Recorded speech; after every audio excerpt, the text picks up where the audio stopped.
আসসালামু আলাইকুম প্রিয় দর্শক। আমিরুল মোমিনিন মানিক আপনাদের প্রত্যেককে আমন্ত্রণ জানাচ্ছি চেঞ্জ টিভির লাইভ পর্যালোচনায়। আমাদের আজকের বিষয় হচ্ছে ট্রাম্পের বিরুদ্ধে ইরানের পক্ষে জার্মানির যুদ্ধের হুঙ্কার। এ বিষয়ে আপনাদের কোনো মতামত থাকলে আপনারা ইউটিউবের কমেন্ট বক্সে গিয়ে লিখুন। দর্শক, আপনাদের কাছেও নিশ্চয়ই একটা প্রশ্ন ঘুরে ফিরে সামনে আসছে যে কেন হঠাৎ করেই জার্মানির চ্যান্সেলর ফ্রিডরিখ মার্জ ট্রাম্পকে এভাবে খেপিয়ে দিলেন? এর পরিণতি কি হবে সেটি কি একবারও ভাবেননি জার্মানির চ্যান্সেলর ফ্রিডরিখ মার্জ? এটা নিয়েই আসলে আজকের পর্যালোচনা। থাকুন এই আলোচনার শেষ পর্যন্ত। রক্ষণশীল নেতা ফ্রিডরিখ মার্জ তিনি নির্বাচিত হবার পরপরই ঘোষণা দিয়েছিলেন যে ইউরোপকে বিশ্বের বুকে নতুন শক্তিমত্তায় দাঁড় করাবেন, ঢেলে সাজাবেন, অর্থনীতিকে এগিয়ে নেবেন, সারা পৃথিবীতে ইউরোপের সুনাম আবারও ছড়িয়ে দেবেন। আর এক্ষেত্রে যুক্তরাষ্ট্রের উপর থেকে নির্ভরতা তিনি কমানোর প্রতিশ্রুতি দিয়েছিলেন। দেখুন, যখন মার্কিন যুক্তরাষ্ট্র গ্রিনল্যান্ড দখল করার হুমকি দিয়েছিল, তখনই তখনও কিন্তু জার্মান চ্যান্সেলর শক্ত কোনো মন্তব্য বা বিবৃতি করেননি। কিন্তু হঠাৎ করেই ইরানের পক্ষ নিয়ে তিনি এমন এমন মন্তব্য করেছেন যাতে ক্ষুব্ধ হয়েছেন ডোনাল্ড ট্রাম্প এবং ট্রাম্প প্রশাসন অনেক বড় বড় এখন সিদ্ধান্ত গ্রহণ করতে যাচ্ছে জার্মানির বিরুদ্ধে। দর্শক, এটি আসলে কখন থেকে উস্কে উঠল? হঠাৎ করেই আমরা দেখলাম জার্মানির চ্যান্সেলর ফ্রিডরিখ মার্জ তিনি স্কুলে গিয়ে স্কুলের ছেলেমেয়েদের সামনে বললেন যে ইরান আসলে দুতিয়ালির ক্ষেত্রে বেশ পাকাপোক্ত শক্ত। তারা কথাও বলে চমৎকার।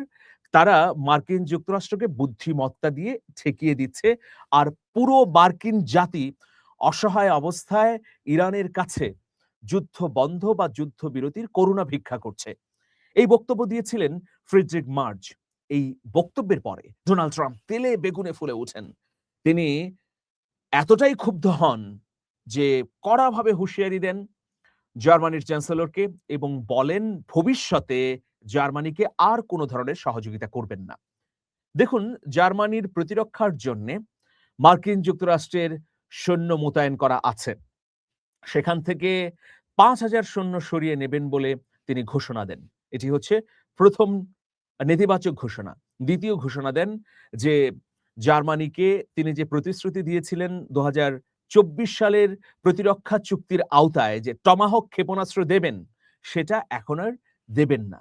পাশাপাশি জার্মানির গাড়ি শিল্পের উপরে ২৫% শুল্ক আরোপ করে ট্রাম্প প্রশাসন।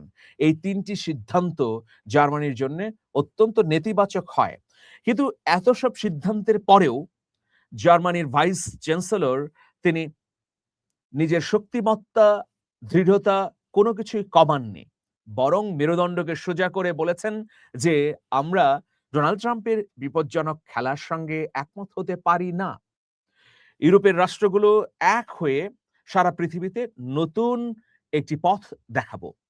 তো জার্মানির চ্যান্সেলর কেন এইরকম একটা ঝুঁকি নিলেন?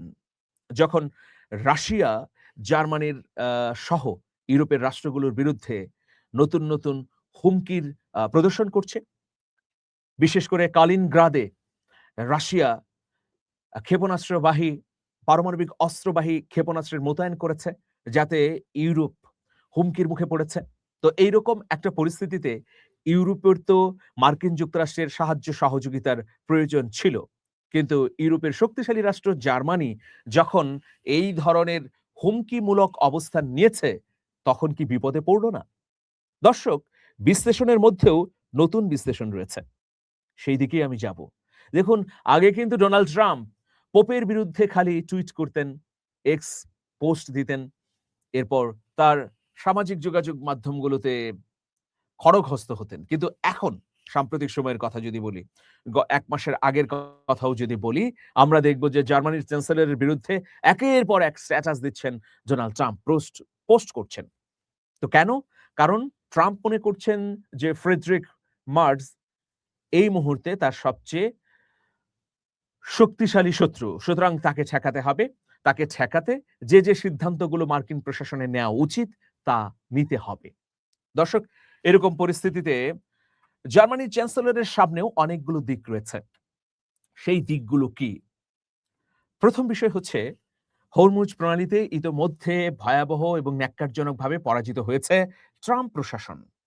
কারণ কোনোভাবেই হরমুজ প্রণালীকে করায়ত্তে আনতে পারেনি ট্রাম্পের বাহিনী। ফলে ইউরোপীয় ইউনিয়ন এবং ইউরোপের রাষ্ট্রগুলো একটা সিদ্ধান্তে পৌঁছেছে যে এই হরমুজ প্রণালী দিয়ে যেন তাদের জাহাজগুলো নির্বিঘ্ন চলাচল করতে পারে, সেজন্য একটা কমিশন গঠন করবে। এই কমিশনটি ইউরোপের রাষ্ট্রগুলোকে নিয়ে হবে। ইউরোপের বাইরে অন্য মহাদেশের রাষ্ট্রগুলো যদি আসতে চায় তাহলে তারা স্বাগত জানাবে। এই কমিশনের কাজ কি হবে? ইউরোপের সঙ্গে মধ্যপ্রাচ্যের ব্যবসা বাণিজ্যের বিস্তৃতি ঘটানো।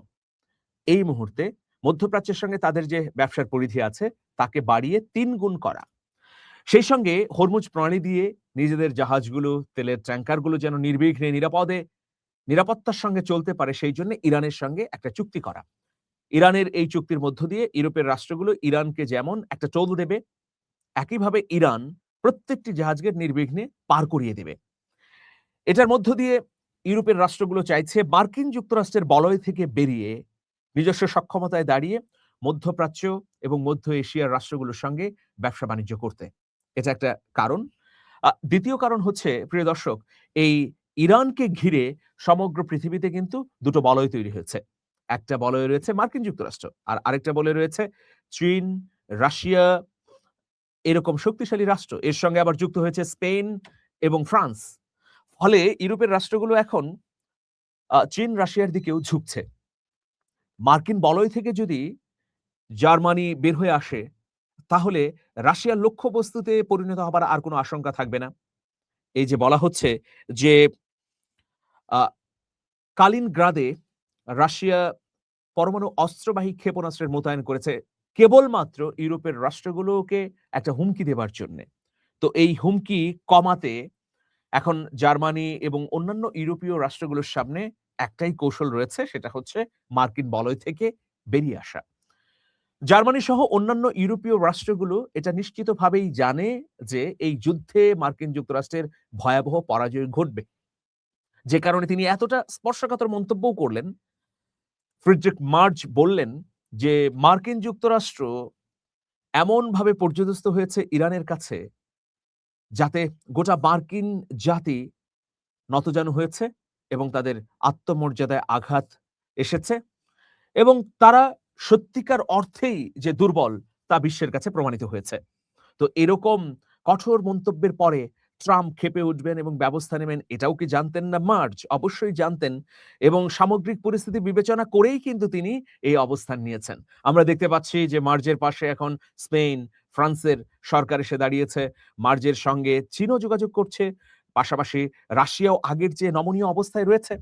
ফলে ইরানের পক্ষে ফ্রিডরিখ মার্জের এই দাঁড়ানোর মধ্যে অবশ্যই তাৎপর্য রয়েছে। কারণ আমরা জানি যে ইউরোপের রাষ্ট্রগুলো মার্কিন বলয় থেকে বের হয়ে নিজস্বভাবে সিদ্ধান্ত নেবার জন্য অনেকদিন ধরেই চেষ্টা করছিলেন। এর মধ্যে কয়েকটি রাষ্ট্রের কারণে সেটি সম্ভব হচ্ছিল না। কিন্তু হাল সময়ে সে অবস্থার পরিবর্তন হয়েছে। ফলে ইউরোপীয় ইউনিয়ন এবং ইউরোপের সকল রাষ্ট্র এই সিদ্ধান্তে উপনীত হয়েছে যে ডোনাল্ড ট্রাম্পের নীতি তারা অনুসরণ করবেন না, বরং স্বতন্ত্র নীতিতে চলবেন। ট্রাম্প যে এই হরমুজ প্রণালীতে অভিযান চালানোর জন্য ইউরোপীয় রাষ্ট্রগুলোর প্রতি আহ্বান জানিয়েছিলেন, সেটা কিন্তু এক বাক্যে নাকচ করে দিয়েছে ইউরোপীয় ইউনিয়ন। তো এসব কারণে আসলে জার্মানির চ্যান্সেলর ফ্রিডরিখ মার্জ তিনি সাহস পেয়েছেন। তাছাড়া আমরা যদি ইরানের দিকে তাকাই, ইরান কিন্তু ধীরে, ধীরে সামরিক সক্ষমতায় বিস্ময় তৈরি করেছে সমগ্র বিশ্বে। এই মুহূর্তে যদি আমরা দেখি তাহলে দেখব তাদের বিমান বাহিনীর যে অভাবনীয় সক্ষমতা সেটি তারা দেখিয়েছে মধ্যপ্রাচ্যে থাকা মার্কিন ঘাঁটিগুলোতে হামলা করে। তারা নৌবাহিনীর ক্ষেত্রেও দুর্দান্ত প্রতাপ দেখাচ্ছে হরমুজ প্রণালী সহ এই লোহিত সাগর, ভূমধ্য সাগরে। অন্যদিকে স্থল বাহিনীতে তারা ব্যাপক সাফল্য অর্জন করেছে সাম্প্রতিক সময়ে। যে দেশের জনগণ ৩ কোটি মানুষ সামরিক বাহিনীতে যুক্ত হতে চায়, স্থল অভিযানে অংশ নিতে চায়, সেই দেশের সেনাবাহিনী, বিমান বাহিনী বা সামরিক যেকোনো পদক্ষেপকে ঠেকিয়ে দেয়া তো অতটা সহজ নয়।